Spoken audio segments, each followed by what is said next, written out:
আসসালামু আলাইকুম এভরিওয়ান, কেমন আছেন সবাই? আশা করছি সবাই অনেক ভালো আছেন। অ্যান্ড আজকে আমি আপনাদের সাথে শেয়ার করব 2টা ডিম দিয়ে কিভাবে স্পঞ্জ কেক বানাতে হয়। তো চলুন রেসিপিটা শুরু করা যাক।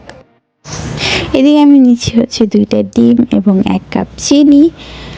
1 কাপ চিনি নিয়েছি। আপনারা যদি আমার থেকে আরও মিষ্টি বেশি খান তাহলে চিনির পরিমাণ বাড়িয়ে দিবেন। মিক্সিং বোলে 2টা ডিম এবং চিনি দিয়ে দেব।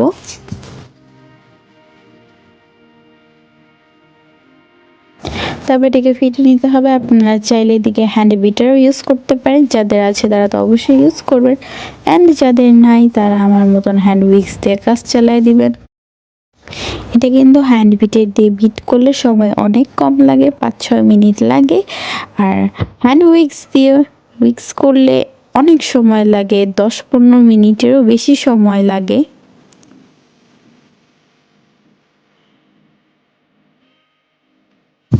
এটা আমাদের অনবরত উইক্স করতেই হবে, কারণ যতক্ষণ না পর্যন্ত চিনিটা গলে সাদা হয়ে যাবে ততক্ষণ পর্যন্ত এটাকে উইক্স করতেই হবে।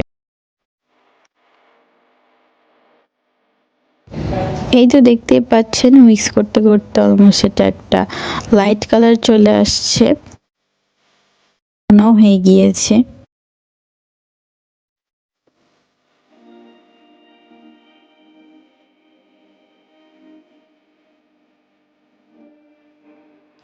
এই তো আমাদের ডিম এবং চিনি মিক্স করা শেষ। এখন আমরা নিয়েছি তেল এবং দুধ।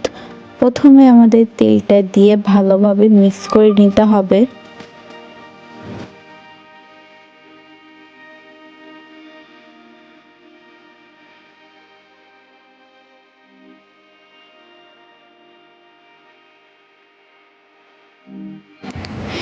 এদিকে আমি তেল নিয়েছি 4 টেবিল স্পুন। আপনারা চাইলে আরও বেশি নিতে পারেন, আরও দরকার হয় না, যদি দরকার হয় তাহলে অবশ্যই নেবেন। এই তো দেখেন আমি যখন এটা মিক্স করছিলাম তখন কিন্তু এটা দেখতে আরও একটু লাইট কালার হয়ে গিয়েছে। তেলটা দিলে কিন্তু আরও একটু লাইট কালার হয়। এই তো আমাদের মিক্স করা শেষ। এখন আমরা দুধ দিয়ে মিক্স করব। এদিকে আমি 1 কাপের একটু কম নিয়েছি দুধ। দুধটাকে ভালোভাবে জাল দিয়ে ঘন করে তারপর মিশিয়ে, এদিকে আমি কেকের মধ্যে 2 কাপ দুধ ইউজ করছি। দুধটা দিয়ে ভালোভাবে মিক্স করে নিতে হবে।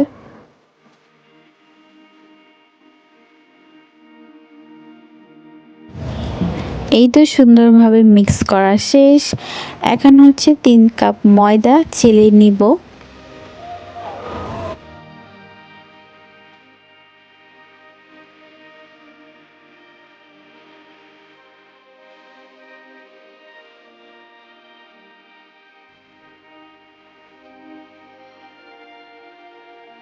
আমি 2টা ডিমে 3 কাপ ময়দা ইউজ করছি এবং 1.5 কাপ চিনি ইউজ করছি।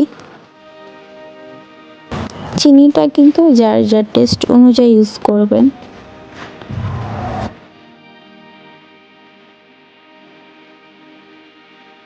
এইদিকে 2 টেবিল চামচ বেকিং পাউডার ইউজ করছি, যেহেতু কেক বানাচ্ছি বেকিং পাউডার তো লাগবেই।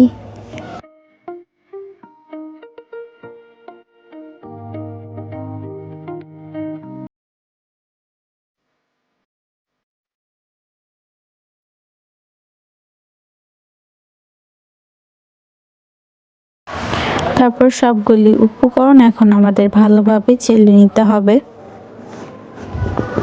বাই দ্য ওয়ে, আমার কিন্তু সাইডটা একটুখানি পড়ে গেছে, আপনারা সাবধানে চালবেন।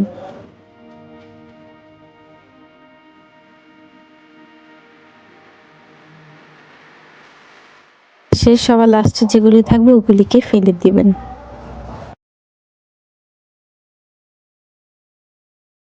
শুকনো উপকরণগুলিকে যদি একটু চেলে নেওয়া যায় তাহলে কিন্তু কেকটা অনেকটাই স্পঞ্জি হয়। তারপর এখন একটা হ্যান্ড উইক্স দিয়ে ভালোভাবে মিক্স করে নিতে হবে।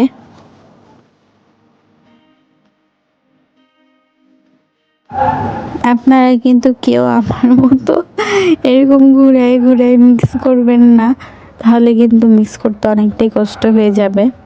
আপনারা আপনাদের মতো মিক্স করবেন।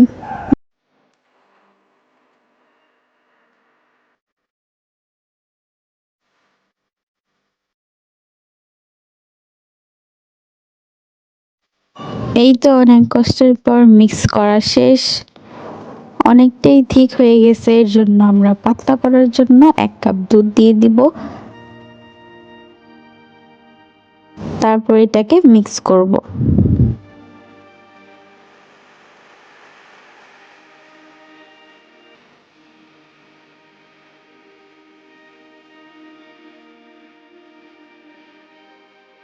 এই তো কেকের ব্যাটার মিক্স করা শেষ।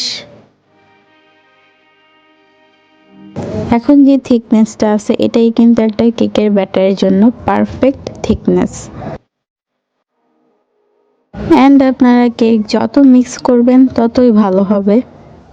এই তো আমার মিক্স করা কিন্তু শেষ, দেখতেই পাচ্ছেন।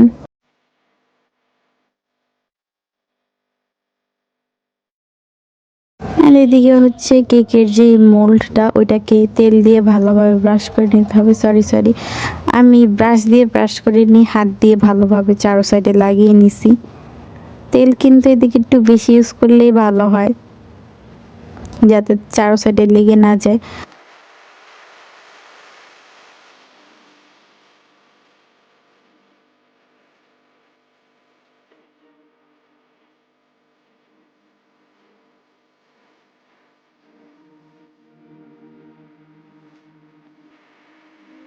এই তো তেলটা কিন্তু আপনারা চারো সাইডে ভালোভাবে লাগাবেন। আমি সুন্দর করে লাগিয়ে নিছি। এদিকে হচ্ছে আপনারা চাইলে বেকিং পেপারও দিতে পারেন। এদিকে আমি একটা লেখালেখির কাগজ সুন্দর করে গোল করে কেটে দিয়ে দিয়েছি। তারপর এটার উপর দিয়ে আরও একটু তেল দিয়ে দিব। আমি এদিকে কিন্তু 3 চামচের মতো হয়তো তেল ইউজ করছি।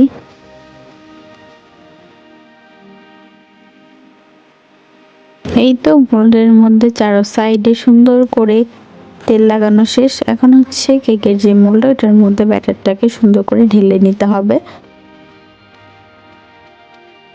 সুন্দর করে ঢালার কারণ হচ্ছে আপনার যদি আবার এক সাইডে ব্যাটার বেশি দেন আর এক সাইডে ব্যাটার কম দেন তাহলে কিন্তু এক সাইডে বেশি ফুলবে আর এক সাইডে কম ফুলবে।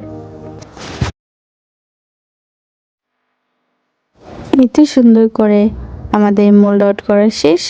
এখন হচ্ছে একটু ট্যাপ ট্যাপ বা একটু বাড়ি দিয়ে নিতে হবে।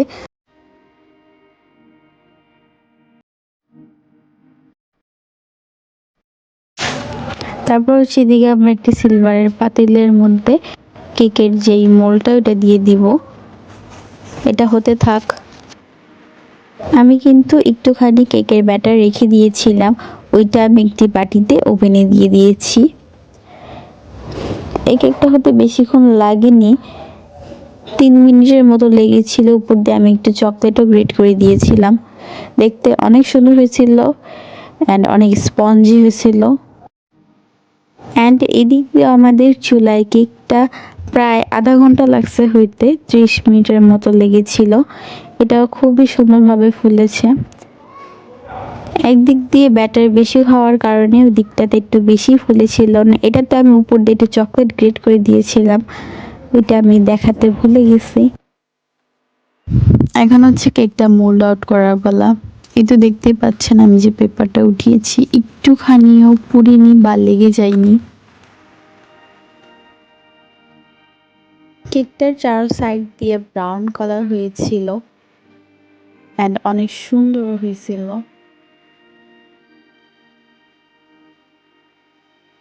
এই তো আপনারা কিন্তু দেখতেই পাচ্ছেন কেকটা কিন্তু অনেকটা স্পঞ্জি হয়েছিল। অ্যান্ড আপনারা যদি আমার মতন এরকম স্পঞ্জি কেক বানাতে চান অবশ্যই রেসিপিটা ফলো করে বাসায় ট্রাই করবেন। অ্যান্ড আজকের মতো আপনাদের সাথে এই পর্যন্তই। সবাইকে আল্লাহ হাফিজ।